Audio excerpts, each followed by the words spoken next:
दोस्तों, जीवन में सबसे बड़ा शत्रु कोई और नहीं होता, बल्कि हमारा खुद का डर होता है।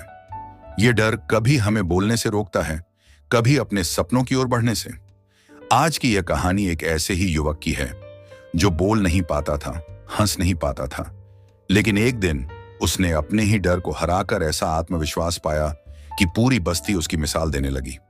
यह कथा बुद्ध के समय की है, लेकिन इसका संदेश आज भी उतना ही सशक्त है। आइए सुनते हैं आनंद की आत्मविश्वास यात्रा। एक छोटा सा गांव था, शांत, हरियाली से भरा, जहां सब एक दूसरे को जानते थे। उसी गांव में एक युवक रहता था, आनंद। आनंद बहुत ही सरल, विनम्र और दयालु था, लेकिन उसमें एक कमजोरी थी। वह बेहद शर्मीला और डरपोक था। जब कोई उससे बात करता तो वह तुरंत नजरें झुका लेता। गले में जैसे कोई गांठ बन जाती, बोलना मुश्किल, शब्द गले में अटक जाते। लोग अक्सर कहते, अरे आनंद से क्या बात करनी, वो तो मुंह ही नहीं खोलता। ये सुनकर वह और भी चुप हो जाता। रात में जब सब सो जाते, आनंद अकेला बैठकर सोचता, क्यों मैं सबकी तरह नहीं बोल पाता? क्यों जब भी कोई सवाल पूछता है मेरा मन कांपने लगता है? उसका आत्मविश्वास हर दिन थोड़ा थोड़ा टूटता जा रहा था। कभी कभी वह अपने दोस्तों को देखता, वे हंसते, मजाक करते, लोगों के बीच सहज रहते। वह सोचता, काश मैं भी ऐसा कर पाता।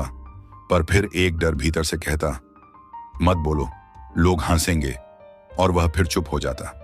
एक दिन गांव में राजा के मंत्री आने वाले थे। सब लोग तैयारी में जुट गए। खेत साफ किए जा रहे थे, सड़कें सजाई जा रही थीं। गांव के मुखिया ने सबको बुलाया और कहा, जब मंत्री आएंगे, कोई एक व्यक्ति गांव की ओर से उनका स्वागत करेगा। लोगों ने नाम सुझाए और जाने अनजाने किसी ने कहा, आनंद को भेजो। सब हंस पड़े, वो जो नमस्ते बोलने में भी हकलाता है। आनंद का चेहरा लाल हो गया। उसे लगा जैसे धरती फट जाए और वह उसमें समा जाए। उस रात उसने रोते हुए कहा, भगवान, मुझसे यह डर क्यों नहीं जाता? मैं बोलना चाहता हूं पर शब्द निकलते ही नहीं। उसी रात उसे एक अजीब सपना आया। वह देखता है कि वह एक घने जंगल में खो गया है। अंधेरा है, डर है और चारों ओर आवाजें हैं। वह भागने लगता है। तभी सामने एक शांत, प्रकाशमय चेहरा प्रकट होता है, भगवान बुद्ध का। बुद्ध मुस्कुराकर कहते हैं, क्यों डरते हो आनंद? वह कांपते हुए बोला, मुझे अंधेरे से डर लगता है। बुद्ध बोले, डर का अंधेरा बाहर नहीं, तुम्हारे मन में है। अगर तुम भीतर एक दीपक जला दो तो यह सारा डर गायब हो जाएगा। फिर वह सपना टूट जाता है, पर उसके शब्द दिल में रह जाते हैं। मन का दीपक जलाओ। सुबह सुबह आनंद ने तय किया कि वह मदद मांगेगा। गांव के किनारे एक वृद्ध भिक्षु रहा करते थे, शांत, ज्ञानी और लोगों के प्रिय। वह उनके पास पहुंचा और बोला, गुरुवर, मेरे भीतर बहुत डर है। लोगों के सामने बोल नहीं पाता। मुझे लगता है जैसे मेरी आवाज कहीं खो जाती है। भिक्षु ने मुस्कुराकर कहा, आनंद, डर को हराने का एक ही उपाय है, डर का सामना करना, लेकिन यह एक एक कदम से करना होगा। उन्होंने कहा, आज से तुम हर दिन एक ऐसा काम करोगे जो तुम्हें थोड़ा सा डराए, लेकिन तुम्हें आगे बढ़ाए। भिक्षु ने कहा, आज का कार्य सरल है। घर जाओ और अपने पिता से कहो, पिताजी, मुझे काम में मदद करनी है।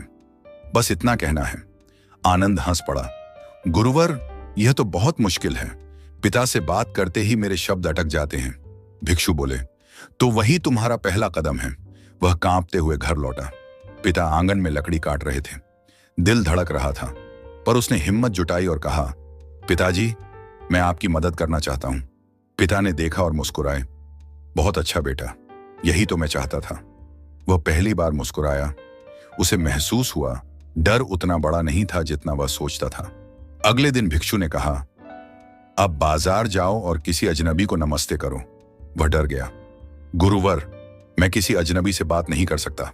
भिक्षु बोले, बस नमस्ते, और कुछ नहीं। वह दिन भर सोचता रहा। फिर शाम को हिम्मत जुटाकर बाजार गया। लोगों की भीड़, आवाजें, शोर, दिल फिर से कांपने लगा, पर उसने आंखें बंद की, गहरी सांस ली और आगे बढ़ा। एक बूढ़े दुकानदार को देखा और कहा, नमस्ते बाबा। बूढ़े ने मुस्कुराकर कहा, ज्यों बेटा। बस इतना सा शब्द और उसके भीतर कुछ बदल गया, जैसे किसी ने उसे भीतर से कह दिया, देखा, यह इतना मुश्किल नहीं था। कुछ दिन बाद भिक्षु ने कहा, अब तुम गांव की सभा में जाकर सबके सामने अपनी बात रखोगे? वह घबरा गया। गुरुवर, यह तो असंभव है, भिक्षु बोले। जिस दिन तुम डर से भागना छोड़ दोगे, उसी दिन वह डर तुम्हारा पीछा करना छोड़ देगा। सभा के दिन आनंद के हाथ कांप रहे थे, पर वह गया। उसने एक छोटी सी बात कही, मैं चाहता हूं कि हमारे गांव में हर बच्चा पढ़ सके। लोगों ने तालियां बजाईं। उसकी आंखें नम हो गईं। पहली बार उसने महसूस किया कि उसकी आवाज में भी ताकत है। कुछ महीने बाद भिक्षु ने कहा, अब तुम्हारी अंतिम परीक्षा है। यह मिट्टी की मूर्ति लो और बाजार में जाकर बेचो, पर ध्यान रहे उसकी कीमत तुम तय करोगे। आनंद ने कहा, गुरुवर, इसकी कीमत क्या रखूं? भिक्षु बोले, तुम्हें जितनी अपनी कीमत लगती है उतनी रखो। वह मूर्ति लेकर गया। पहले झिझका, फिर बोला, यह मूर्ति 100 सिक्कों की है। लोग हंसे। 100 सिक्के? यह तो मिट्टी की है। पर उसने आत्मविश्वास से कहा, यह सिर्फ मिट्टी नहीं, यह उस मिट्टी से बनी है जिसने भय को हराया है। धीरे धीरे लोग उसके शब्दों से प्रभावित हुए। एक व्यापारी बोला, मैं 100 सिक्के दूंगा। आनंद की आंखों में चमक आ गई।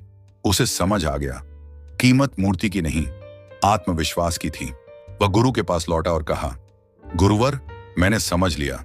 डर मिटाने के लिए कोई जादू नहीं चाहिए, बस खुद पर विश्वास चाहिए। जैसे ही मैंने अपनी आवाज को महत्व दिया, डर अपने आप भाग गया। भिक्षु ने मुस्कुराते हुए कहा, बेटा, जब व्यक्ति अपने मन के भय को पहचान लेता है तो वही उसका सबसे बड़ा शिक्षक बन जाता है। याद रखो, बोलना केवल शब्दों का प्रयोग नहीं है, यह अपनी आत्मा का प्रकट होना है। उस दिन के बाद आनंद कभी नहीं झिझका।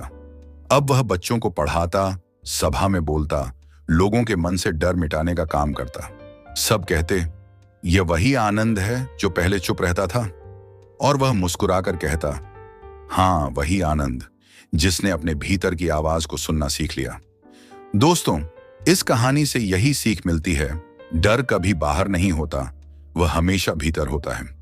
जैसे ही आप बोलना शुरू करते हैं, जैसे ही आप खुद पर भरोसा करते हैं, वह डर अपनी ताकत खो देता है। तो अगर आज भी आप किसी बात से डरते हैं, किसी मंच से, किसी व्यक्ति से या खुद से, तो याद रखिए, मन का दीपक जलाओ, अंधेरा खुद मिट जाएगा। अगर यह कहानी आपके दिल को छू जाए तो श्रद्धा से लिखिए, नमो बुद्धाय, और इसे उन लोगों तक जरूर पहुंचाइए जो अपने डर से आज भी लड़ रहे हैं। धन्यवाद।